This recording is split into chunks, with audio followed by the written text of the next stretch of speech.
is Mike Folkerts, F like Fox, O-L-K-E-R-T like Tom, S. I'm the National Transportation Safety Board. I'm an Air Safety Investigator. I live in Colorado Springs, Colorado. I'd like to start the briefing by offering my condolences to the family and friends who were affected by this tragedy. I'd also like to thank the local law enforcement as well as the first responders that came to the accident to help us out. They've been awesome support. I'd just like to pass along our thanks from the National Transportation Safety Board to that. You know, every accident is a tragedy. When we respond to the accidents, our three areas that we look into for factors are primarily the man, the machine, and the environment.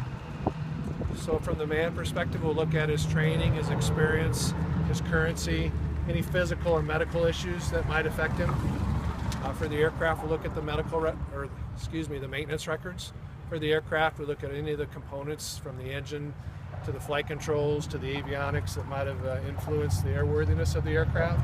And then for the environment, we're going to look at the weather that was in play at the time, as well as the local terrain and topography of this area that might have influenced the accident.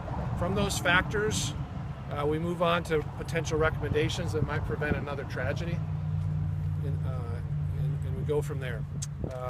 A few of the folks that were here to help us out today, we had the Little Rock Flight Standards District Office that assisted with the investigation. They were actually first on scene and secured the site on yesterday. We also have representatives from the aircraft manufacturer, which is Textron Aviation, as well as the engine manufacturer, which is Continental Engines.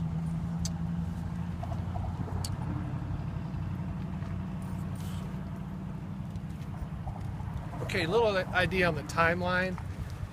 The preliminary report will be out in about 10 days from now. You can access that preliminary report at ntsb.gov. The accident report, the factual portion of that, normally takes 6 to 12 months to release.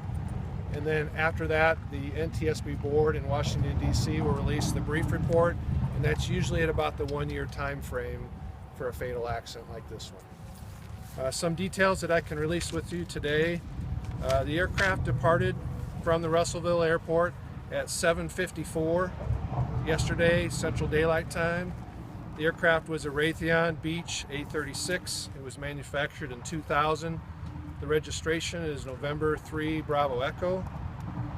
For the pilot, he did have a commercial license. He was instrument rated, an experienced pilot with over 12,000 flight hours as of his last spring's medical.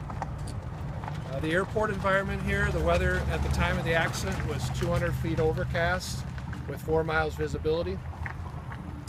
And that was with fog. The temperature was 12 degrees centigrade and the dew point was 11 degrees centigrade. Can I open it up to some questions from you? Describe what you saw. Describe the crash site. Okay. The crash site is up here a couple hundred feet in elevation, impacted through the trees onto the side of a hill. The aircraft did burn substantially and was consumed by fire. Cut to it. You've got a lot of work to do. Do you think you'll know what happened and what caused this? You know, when we come to the accident site, our intention is to be as thorough as possible to look at each area. We certainly will come to conclusions with the accident, but that takes time. Was an IFR flight plan filed? Yes, the aircraft had an instrument flight rules flight plan filed from Russellville out to Knoxville, McGee-Tyson Airport in Tennessee. Okay. Was the pilot listed on the flight plan? Yes. You talked about visibility. Explain for somebody who doesn't know. What does that mean? Was it very foggy? Could you see, in layman's terms, what did that mean? Visibility of 4 miles, that means with your eye you can see for 4 miles. So decent visibility. Once you arrived on scene here today and have spent a portion of the day checking out some of the initial ideas you might have, do you have a preliminary, some things that really stood out that you thought could be contributing factors? I know you can't comment on anything final, but any contributing factors that you might be able to illustrate? You know, at this time, we'd ask you to look at the preliminary report. That'll be available within 10 days on ntsb.gov, and we'll put those put those areas in there. Were you able to? I know you always look for electronic or GPS. Were you able to recover devices that you were looking for? Yeah, we were able to recover what we were looking for. Obviously, a lot of fire damage with this particular accident, so some of those items aren't able to be tested, and we're gonna just have to go from there. And we always ask what's next. If I had to guess, you gather the pieces and you store them and you look closely at them. You investigate. Correct. Any final ruling on the identities yet? I know that the State Crime Lab is at this hour looking at and evaluating those individuals. Can you comment on that, or do you prefer that to come locally? Yeah, the NTSB as a policy does not comment on those. It just, if you could make those requests through the local law enforcement. Able to determine the cause. Good. Can you anticipate how long your investigation will be conducted here? You bet. About 6 to 12 months for the factual report, and then after the factual report is complete, NTSB headquarters finishes the analysis and the brief report, and that's usually about a year for a fatal accident. How long do you think you'll be here on the scene?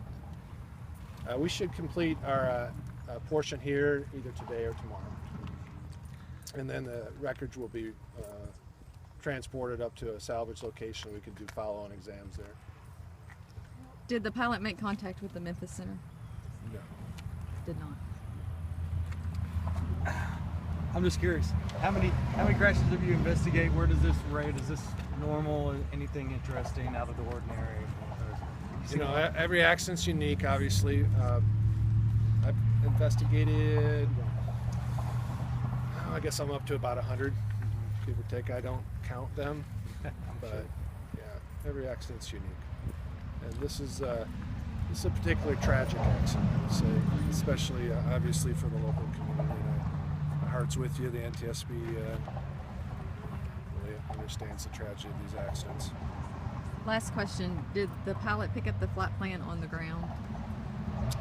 I do not. I have a request with Flight Service Station for all the communications with Flight Service Station. I'll be accessing that at a future date. You mentioned that the devices you retrieved were badly damaged. Is that what is commonly known as a black box? This aircraft doesn't have a black box. It doesn't have a cockpit voice recorder or a flight data recorder. So the non-volatile memory type devices this aircraft is having. Okay.